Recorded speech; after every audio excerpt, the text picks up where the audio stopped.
Today we're going to talk about why rappers go broke and how the music industry really works. Now, there are a few things in life that are inescapable, like taxes, school, death, and rappers fucking your bitch. If I had $1 for every time a rapper told me they could fuck my wife, I would be living in a mansion in the Hamptons, surrounded with white picket fences. Anyways, it's no secret that rappers like to buy cars, watches, houses, and a whole lot of jewelry. And the problem is DJ Khaled owes nobody no money. First of all, I have so much jewelry. I got more jewelry, and it's not even about the jewelry, because it's jewelry. What is jewelry? You know what I'm saying? But at the end of the day, at the end of the day, T-Pain once bought a chain that said big ass chain on it for $400,000. He will later go on to say that it was one of his biggest regrets in life. And in 2019, he went on the Breakfast Club and revealed that he was completely broke and couldn't afford a burger from Burger King for his 2 kids.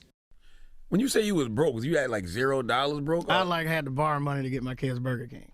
Wow. Yeah. After having, what's the most you ever had in the bank at one time? 40 million. Jesus Christ, T-Pain. How do you have a hairline? My God. Yeah, $40 million to zero? Yeah. And it was just all bad spending? No bad investments? Or what was it?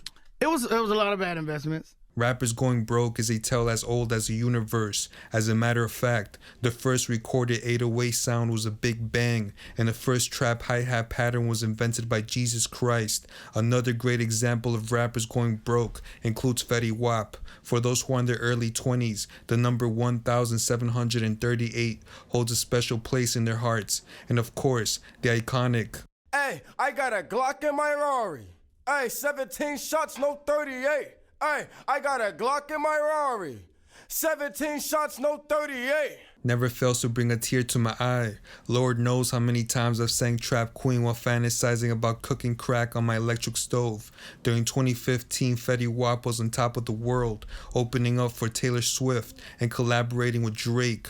Fast forward 7 years later, and he's now sentenced to 6 years in prison for distributing crack, heroin, and Flintstone gummy bears. After realizing that his music wasn't really selling as much as it used to, he resorted to drug trafficking to keep up his lifestyle. Before getting arrested, Fetty Wap would make an appearance on DJ Academic's podcast, revealing that he went from getting paid $45,000 a day to practically getting paid nothing after his second album flopped. Like I said, now we go, like I was saying, like it was, I know for a fact I was clearing 100,000 every day. Now, the day I woke up and I only made like 40,000, I'm like, some shit ain't right. You get what I'm saying?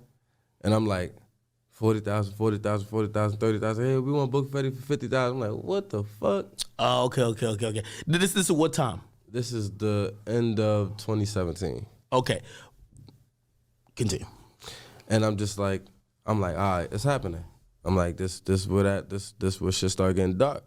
Any reasonable person will know how to properly invest their money if they're getting paid $40,000 a day. It actually takes more skill to spend $280,000 a week on cars and Gucci than to watch a Stephen Graham video and think, you know what? Let me buy some property. And this brings up a serious underlying issue.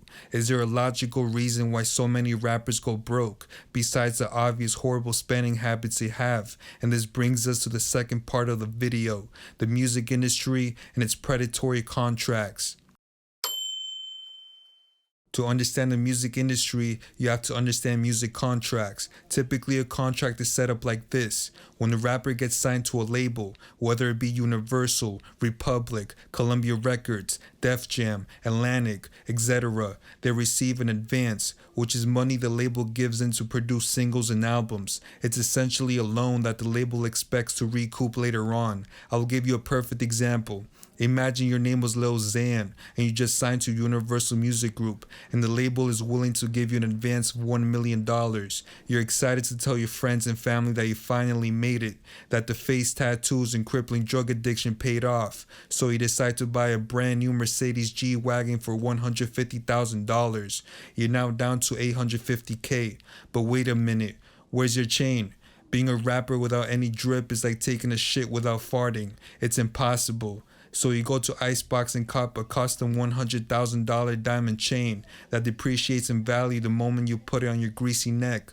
You're now down to $750,000. All right, it's time to go to the studio and make some fucking trash. Wait a minute, you almost forgot to buy your mama house. You then put a $150,000 down payment on a nice $1 million house that you and your mom can share. You're now left with $500K and you decide enough is enough. I need to actually start working on my album. You start working with an engineer that costs about $300 an hour. Let's assume your album takes about 100 hours to make, which by the way is extremely unlikely because it can take weeks or months to complete a body of work. But since you're Lil Xan, this sounds about right. That's about $30,000. Keep in mind, I'm lowballing the fuck out of this number. Most albums cost an average of $200,000 to produce.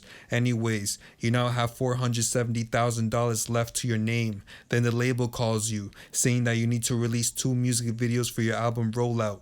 Of course, the label isn't going to finance it, so you now have to spend $10,000 per video. At this point, you're more than $500,000 down the shitter, and you have yet to release the fucking album. You now have to market the album. Since you are the artist and the label wants your first single to garner attention, they charge you to pay platforms like Spotify and Apple Music for playlisting. Rap Caviar alone costs about $100,000. And after spending money on billboards, social media campaigns, going on different radio stations to promote your dumpster fire of an album, you have spent a total of $300,000 on marketing. You now only have $170K left. With the amount of money the label gave you, you need to sell at least 100,000 units first week to recoup the $1 million advance they gave you. Then the big day comes and you're excited. Your album, Total Xanax Overdose, comes out. You can't wait to celebrate. The 100,000 units that you need is gonna happen. You're geeked up. You're tripping on Percocets and Xanax. But then soon the first week sales report comes in and your album only sold 28,000 copies. You're now in debt to your label, with royalty percentages being a standard 10% across the board. Artists never make money off their albums sold unless you break even. Even then you're only receiving pennies on the dollar. Snoop Dogg even once said that one of his songs hit 1 billion streams on Spotify and he only received $40,000. Think about that. 1 billion streams only got in $40K. You're better off working a normal 9 to 5 at that point. The real way rappers make their money is by touring. By being on the road, they can make millions of dollars. That's only if you have people willing to buy tickets to your concerts. And that, ladies and gentlemen, is how the music industry fucks over rappers. Labels give artists loans to fund their projects, and many artists aren't taught financial literacy or have people by their side to tell them how to properly manage their money. So they waste it on dumb shit like cars, chains, grills, clothes, women, and drugs. They're expected to pay everything using borrowed money, from music videos to interviews to playlisting, eventually burning through the money the record label gave them. They then release their album to low first week sales, and now they're stuck in debt for the rest of their lives. For every Travis Scott and Drake, you have Lil Xan and Smoke Perp. Anyways, make sure to like and subscribe. Consider joining my Patreon or YouTube membership program. The link is in the description. And with that being said, I'm out.